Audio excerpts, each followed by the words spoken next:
Hello, I'm Sarah Batul, and there's a world of headlines to explore. So let's dive in.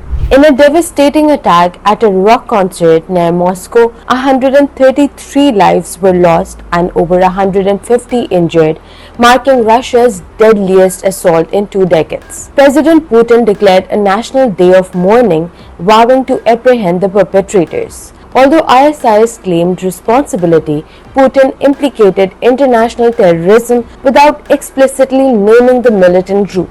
Tensions with Ukraine escalated as Putin accused Ukrainian facilitation, a claim vehemently denied by Ukraine. Amidst mourning, solidarity spread across Russia, reminiscent of past tragedies. Authorities captured 11 suspects, revealing ties to Ukraine.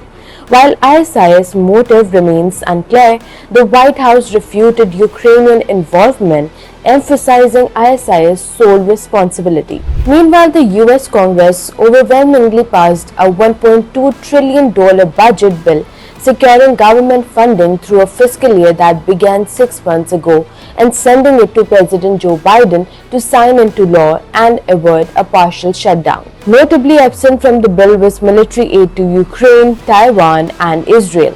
While the business community lauded the bill's passage, partisan divides persisted, with deep disagreements within the Republican majority.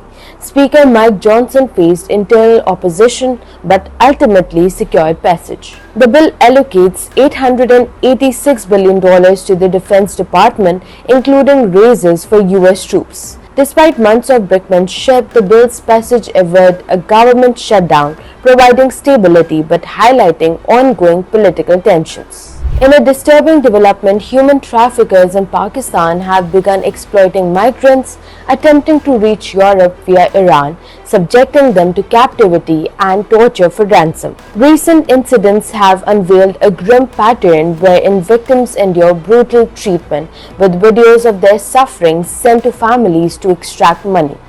Despite some being rescued by authorities, the trauma lingers.